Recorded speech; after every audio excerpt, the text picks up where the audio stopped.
No tiene nada de raro, los jóvenes son personajes muy sensibles al primero que llega a profetizarles algo. En los años 60, una aureola de glamour rodeaba la figura de Fidel Castro, la Revolución Cubana, el Che Guevara, que resultó siendo un criminal, como él mismo le confesó a su padre en una carta: he descubierto que me gusta matar. Bueno, ese tipo era un héroe, era un santón. No había casa de jovencito que no tuviera un póster del Che, en ese famoso póster con la boina, claro, y los ojos en blanco mirando el firmamento. Fueron pringados por eso, digámoslo así. Yo los vi en la universidad. Me acuerdo una noche iba paseando yo por el Pedagógico, donde estaba la Escuela de Sociología, y veía en un rincón un grupito de muchachos que estaban escuchando un disco que estaba en una de estas tocadiscos portátiles que habían en esa época, no es tantos años atrás. Esto era el año 67, 68. ¿Y qué estaban escuchando? Estaban escuchando un disco que se había hecho con un discurso de Fidel Castro, donde hablaba de por qué había fracasado la zafra no sé cuánto, porque siempre fracasaban las zafras. Y lo escuchaban como quien escucha la voz de Dios. Y estaba hablando de un fracaso en todo caso, pero lo escuchaban con mucho, como quien escucha, como una beata escuchando al arzobispo de Talca, digámoslo así. Ellos fueron totalmente programados.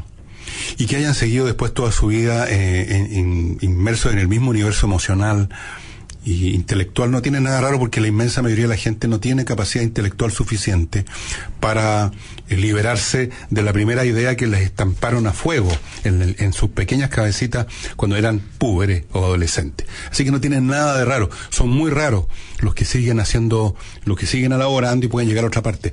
La mayor parte, lo normal es eso. Así que no tiene nada raro. Segundo, respecto a Cuba, todas las sociedades socialistas parten del supuesto de que son sociedades sin clase, donde, por lo tanto, el esquema de la democracia burguesa, como la llaman a ellos, donde hay distintos partidos porque representan verdaderamente intereses objetivamente diferentes e incluso contradictorios. Por ejemplo, por un lado los propietarios, por otro lado los proletarios, los grupos del campo, los grupos de la qué sé yo. Entonces dicen, en la sociedad socialista no hay intereses distintos, somos una especie de comunidad tribal, aquí no hay, se acabaron, fueron derrotadas los explotadores, somos todos iguales en nuestro interés, por lo tanto no tiene sentido que hayan distintos partidos, porque no hay oposición objetivamente, ni puede haberla. Todo lo que puede haber es un mecanismo para que la gente elija personas dentro del mismo esquema político, dentro del mismo Partido Comunista, dentro de la misma tribu, como en una tribu que elige quién va a ser el jefe que va a dirigir a los bravos cuando vayan a la guerra, quién va a ser el que se va a cargar de este año de la cacería de los bisontes. Pero no hay distintos intereses. Entonces ellos parten de ese principio de que hay una sociedad que ya se estableció donde no hay contradicciones de intereses y que por lo tanto no tiene sentido un partido de oposición. Entonces cuando emergen oposiciones por otros motivos que no son de clase, sino que son disidentes, como en Cuba, precisamente por la estructura política o por lo que sea, se supone que esas disidencias no tienen un fundamento objetivo y son el resultado de una malevolencia o de una enfermedad mental. Recuérdate que en la Unión Soviética, cuando ya se habían refinado tanto que en vez de matar a los disidentes los metían en una clínica psiquiátrica, la idea era de que los opositores, los que escribían los samizdat, los que manifestaban su oposición al régimen comunista, eran personas con desequilibrios mentales.